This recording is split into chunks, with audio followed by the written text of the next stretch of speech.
Mas eles queriam ser iguais, queriam se tornar iguais. E Deus aceita o pedido da nação. E num dia, quando Deus fala com Samuel que mostraria a ele quem seria o rei, aparece um homem no decorrer da história chamado Saul.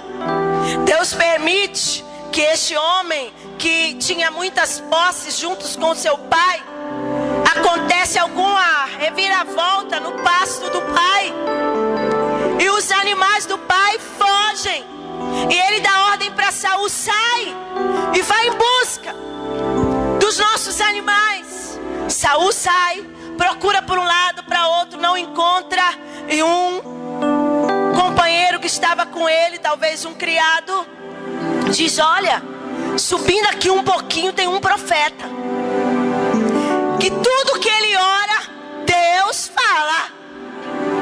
E era Samuel. Quando aquele homem, grande, parrudo, sisudo, cansado, sujo, suado, vai se aproximando da casa de Samuel, Deus fala com Samuel: este unge o rei. E nesse contexto histórico, Saul é escolhido para se tornar rei de Israel. Quando nós olhamos o capítulo 10, em que Saul é escolhido como rei, e ele recebe essa informação de Samuel, a Bíblia fala que quando Samuel pega Saul, ele já o leva para sua casa, prepara um jantar, um grande banquete, e senta Saul na cadeira de honra. Sabe aquele contexto de família, que toda a família senta e a cadeira da ponta é para o sacerdote da casa?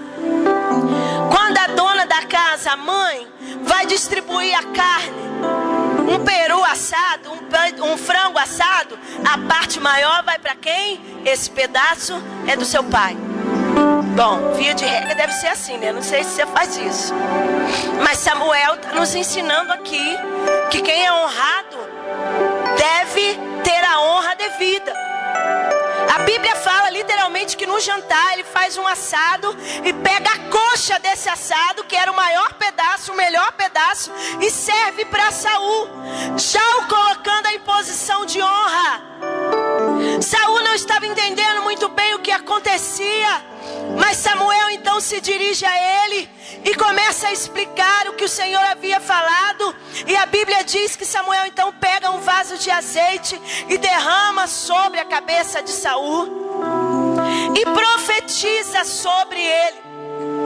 E a palavra profética que Samuel fala para Saul é o primeiro capítulo que nós lemos hoje, que diz assim: o Espírito do Senhor se apossará de ti e profetizarás com eles, e tu serás mudado em outro homem. Quando estes sinais se sucederem, quais os sinais? Do derramar do Espírito de Deus sobre ele. Quando esses sinais te sucederem, faze o que a ocasião te pedir. Ele estava dizendo aqui, entre parênteses, qualquer circunstância, depois que você está revestido da glória de Deus, está ungido, cheio do poder de Deus, faze o que a ocasião te pedir, porque Deus é contigo.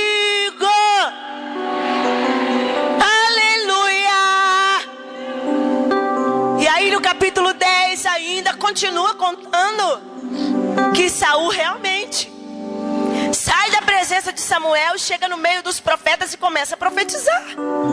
E começa uma conversa entre os profetas. Ué, Saul também é profeta? Ninguém sabia que ele era profeta.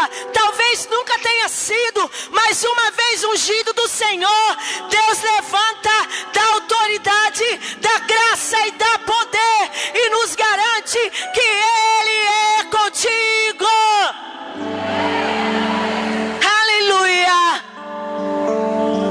Saul vence algumas batalhas com o seu exército, é escolhido rei, vence os amonitas, depois ele é proclamado rei, é colocado oficialmente no seu lugar, no seu cargo. Samuel faz um discurso de despedida ao povo, E no final do seu discurso ele faz uma declaração: o Senhor, por causa do seu grande nome, não desamparará o seu povo, porque aprove ao Senhor fazer-vos o seu povo. Mais uma vez Samuel estava profetizando sobre Saul e sobre o povo, de que Deus era com eles, de que Deus estava com eles. Então logo Samuel termina o seu discurso de despedida como juiz, transferindo a responsabilidade para Saul. Começa um episódio no meio do povo de Israel. A Bíblia fala, a partir do versículo 13, que no segundo ano do reinado de Saul, 2 anos depois que ele já estava tinha sido constituído rei, tinha vencido batalhas, cheio do poder de Deus, ungido por Deus, ele começa a separar no meio das tribos de Israel exércitos. E ele separa aproximadamente 3 mil homens para compor o exército de Israel. E nesse mesmo tempo em que Saul estava ali dividindo no meio das tribos 3 mil homens para compor o exército, paralelamente seu filho Jonatas estava em guerra contra os filisteus. E nesta guerra contra os filisteus, Jonatas vence a guerra. E os filisteus revoltados, a Bíblia conta no capítulo 13, que eles se reúnem num grande exército para lutar contra a nação de Israel. Quero ver se você está atento. Quantos mil soldados Saul separou para a nação de Israel? Quantos mil? E aí o texto então começa a contar que os israelitas estavam comemorando que Saul havia derrotado a guarnição dos filisteus. E os filisteus irados armam uma guerra agora contra Israel. Mas olha o que diz o texto: reuniram-se os filisteus para pelejar contra Israel. Quantos mil homens que Saul tinha? Quantos mil homens? Olha o exército dos filisteus. Reuniram-se os filisteus para pelejar contra Israel. O que eles tinham? 30 mil carros, 6 mil cavaleiros, e o povo em multidão, como a areia do mar, que não se pode contar. Quando Israel vê aquela situação, um rei com 3 mil soldados, na hora de ter uma batalha travada com um exército que só de carros de guerra era 30 mil, só de soldados guerreiros 6 mil, e os demais soldados tantos como a areia do mar. Alguém aqui já conseguiu contar a areia do mar? Nunca. Era uma multidão que vinha contra Israel. E a Bíblia fala que eles começaram a cercar o arraial de Israel, o lugar de Israel, a terra de Israel. E vendo, pois, os homens de Israel que estavam em apuros, porque o povo estava o quê? Que o texto diz que nós lemos? Apertado. Era tanta gente que vinha contra eles, que eles estavam encurralados. A Bíblia fala literalmente que quando a nação de Israel, em que o rei havia recebido a promessa que Deus estaria com ele, ele cheio do Espírito, o que é que Deus deu ordem para ele? Faça o que a ocasião te pedir, porque Deus é contigo. Ao contrário da ordem de Deus, a Bíblia fala que o povo de Israel, os homens de Israel, vendo aquela situação, começaram a se esconder em cavernas, em cisternas, em penhascos, túmulos e buracos. Eles literalmente foram dominados pelo medo. E é algo que Satanás tem tentado fazer nesta geração, apontando circunstância diante dos nossos olhos.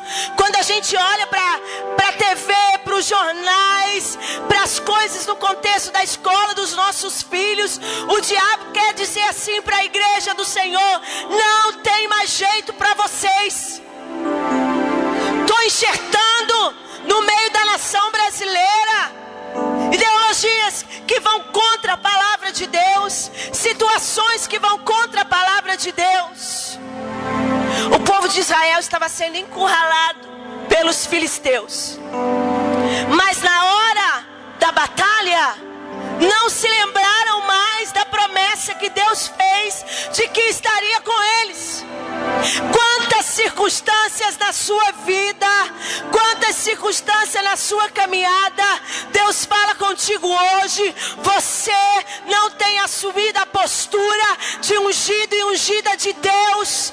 O Senhor tem te dado autoridade, o Senhor tem te dado unção, Ele tem te dado graça. Mas na hora do aperto, a gente faz igual os israelitas. Vai para túmulo. O que é túmulo, gente? O lugar onde tem cadáver. Você faz escolha por um lugar fedido, que não tem vida, só tem morte, que não há a menor possibilidade de resguardar. E quantas situações na nossa vida em que basta apenas uma atitude da nossa parte para que a bênção de Deus venha sobre nós, e a gente escolhe situação de morte. Não, como vai sua vida? Em casa tá todo mundo com as emoções mortas, a situação não tem mais jeito, a circunstância é fim. Ou então você entra dentro de cisterna. O que é cisterna? O lugar onde se guarda a água é fundo. Aí fica todo o tempo se afogando, põe a cabeça para fora, respira mais uma vez, entra na água de novo. Não, meu irmão, Deus não tem túmulo para a tua vida, Deus não tem buraco para a tua vida, Ele tem um lugar de vitória.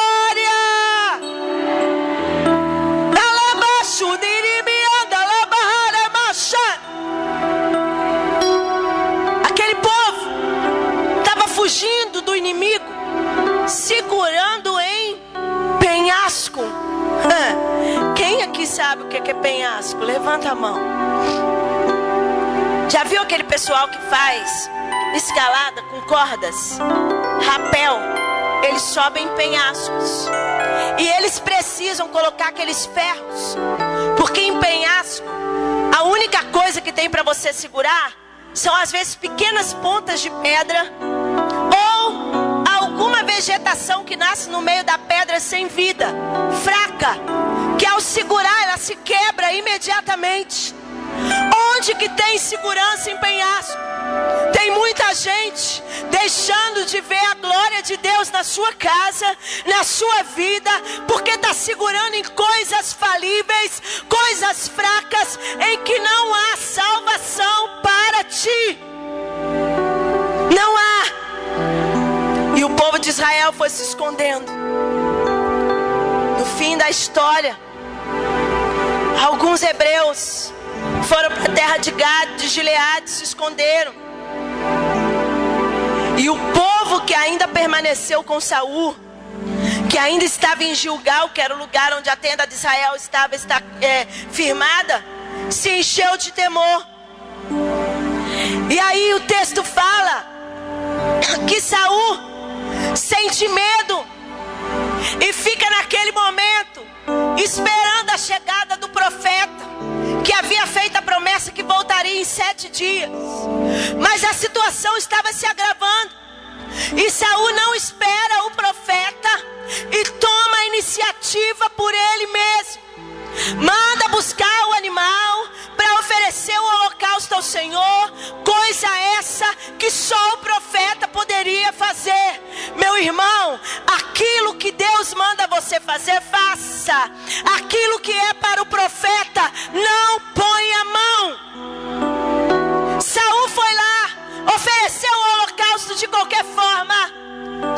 Samuel chega e vê aquela situação e repreende Saul, porque ele havia saído dos princípios da palavra.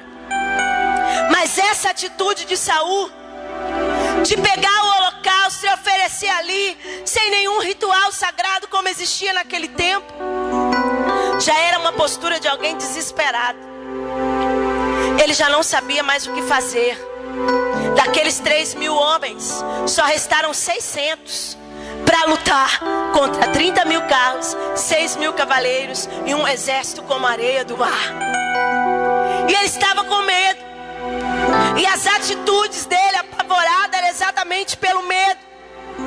Quantos de nós, em meio a circunstâncias difíceis, só procura oferecer sacrifício ao Senhor na hora que a coisa fica feia?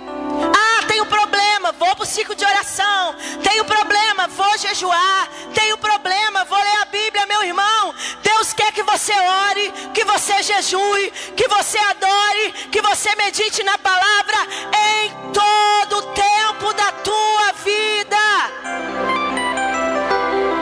Não é só quando as coisas estão difíceis.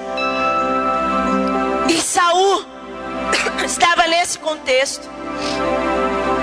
Ele estava numa situação de desespero. E quando Samuel chega, ele repreende Saul e diz a ele: olha, Saul, procedeste neciamente.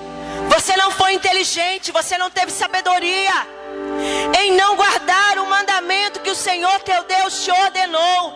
Qual foi o mandamento? Quando estas coisas te vierem, faça o que a ocasião te pedir, porque Deus é contigo. O que ele deveria ter feito então? Era hora de oferecer o holocausto? Não, era hora de ir para a batalha. Esse é o problema. Na hora da batalha, a gente quer buscar. Na hora da batalha, a gente quer oferecer o holocausto de sacrifício ao Senhor. Não, na batalha eu já preciso estar cheio, já preciso estar revestido, já preciso estar cheio da unção de Deus. E Deus então, na repreensão a Saul, Samuel, usado por Deus, fala: olha, você agiu sem sabedoria, Saul. Desobedeceu o mandamento do Senhor.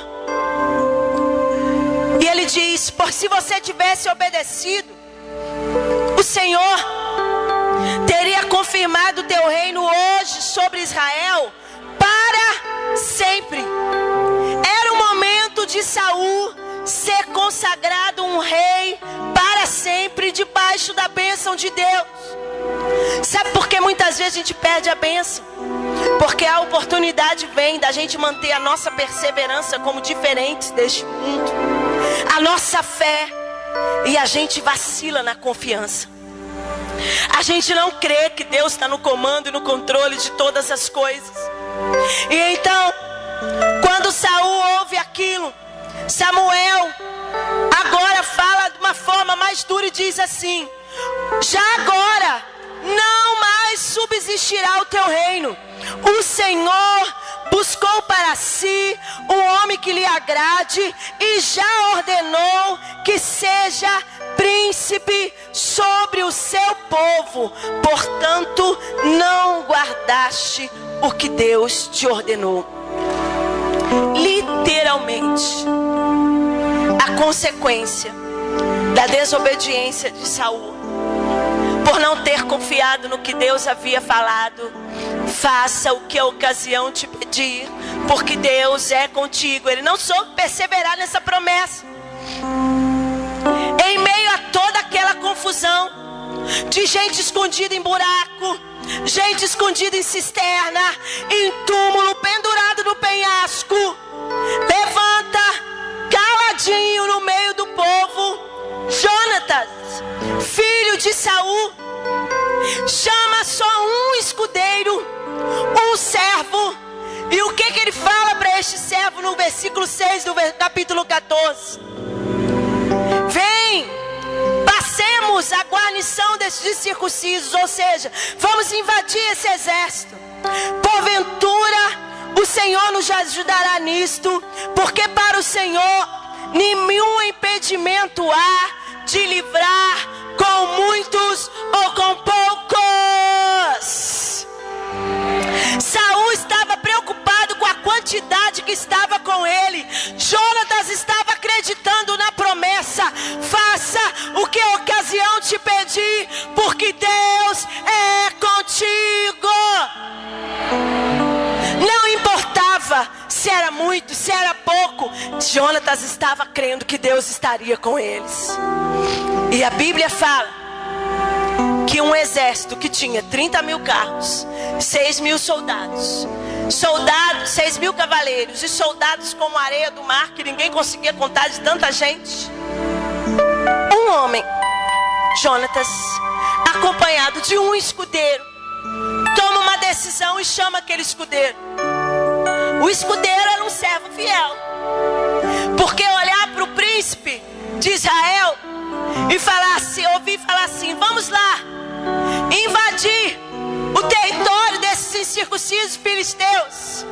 Talvez o escudeiro olhasse para ele, para Jonas, e dissesse assim: meu senhor enlouqueceu. Mas ele obedeceu, foi atrás de Jonatas.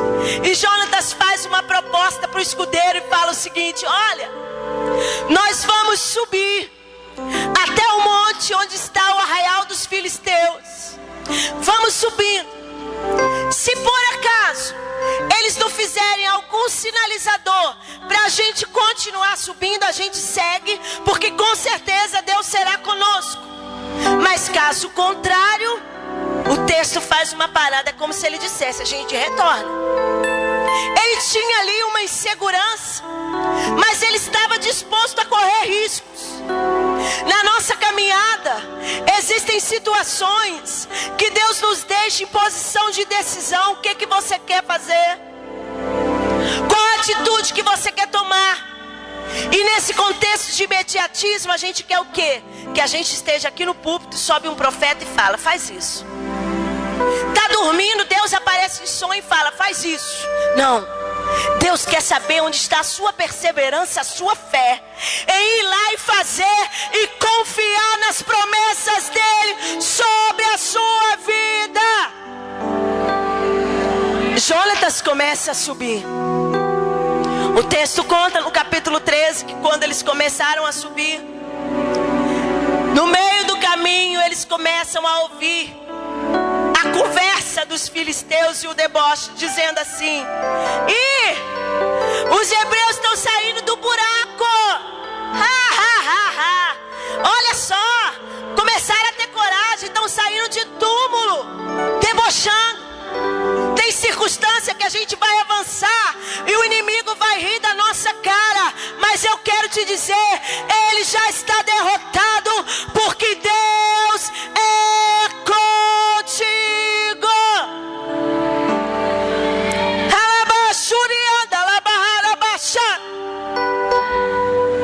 E a Bíblia diz que Jonatas então escuta aquilo tudo, e eles falam assim para Jonatas: lembra dos sinais que Jonatas pediu para o Senhor? Se fizerem algum sinal para a gente subir, é porque Deus é conosco. Se não, e de repente eles, naquele contexto de zombar, começaram a dizer: vem cá, hebreu, sobe aqui, nós vamos te matar. Vou dizer assim num português bem claro: vamos te espremer na unha, tu vai morrer, sobe aqui. Quando eles disseram a palavra de ordem: sobe, Jonatas entendeu: opa, Deus vai conosco, vamos continuar, porque Deus vai conosco. E ele olha para o escudeiro e só fala assim: olha, tudo que eu fizer você faz. Completando, não questiona, imita o que eu vou fazer. Quem tem entendimento espiritual e tem líderes e mentores espirituais cheios de Deus, sabem que uma palavra de alguém cheio de Deus você pode ir atrás, porque vai dar certo. A Bíblia diz que o escudeiro nem questionou. E Jonatas só disse para ele: olha, tudo que eu fizer você faz. E o texto diz, literalmente, que Jonatas começa a subir. O versículo está falando isso. Engatinhando. Quando ele fica literalmente de 4 dos filisteus, a zombaria aumenta. E ele continua subindo, engatinhando. Mas de repente, no meio daquela subida, a Bíblia diz que Jonatas pega sobre a sua mão a sua espada. E qual era a ordem que ele tinha dado para o escudeiro? Imitar. Jonatas se banhou a espada, o escudeiro puxa a espada. E como eles estavam? Engateando, estava no chão. Às vezes o diabo quer colocar a gente arrastando, mas sabe o que acontece quando a gente desce? Deus se levanta do trono e age em nosso favor. O texto diz que quando Jonatas começa a subir engateando, que ele puxa da espada, só na subida ele mata mais de 20 soldados dos filisteus sem fazer força. E aquela conversa começa a bater como desespero entre os filisteus. Está acontecendo um terror do Deus de Israel no arraial dos filisteus. A Bíblia diz que a terra começou a tremer e aqueles soldados foram morrendo pelo tremor do poder de Deus. Quando nós exercitamos a nossa perseverança e a nossa fé em Deus, é isso que Ele faz por nós. Situações de humilhação não são capazes de nos fazer parar. Faz a gente ser diferente. O que era a diferença naquele momento dessa história? O assunto que corria no meio do povo era: olha, ninguém sabe o que está acontecendo entre os israelitas. Ninguém sabe o que está acontecendo entre os hebreus. O que a gente sabe é que houve um terror de Deus no meio do arraial dos filisteus. Meu irmão, quando Deus quer agir por nós, Ele treme tudo, Ele abala tudo para fazer com que a vitória chegue na nossa mão. Fique de pé comigo em nome de Jesus. Os irmãos do Ministério de Louvor já podem vir para cá. Deus tem coisa grande a realizar na sua história. Mas a questão é que você não tem confiado. Sabe aquela promessa de 10 anos atrás, de 3 anos atrás, de 1 semana atrás, que o Senhor está falando: faça o que a ocasião te pedir, porque Deus é contigo. Você não tem crido, por isso que a bênção não chega. Mas esta noite eu quero te convidar a ser diferente. Deus quer chamar Jonatas aqui esta noite, trazer a coragem e a ousadia de Jonatas. A situação é complicada, a situação é difícil. Deus te diz hoje: com muitos ou com poucos, Ele é contigo. Com muitos ou com poucos, Ele é contigo. Sabe por que o Deus que nós servimos, Ele é grande.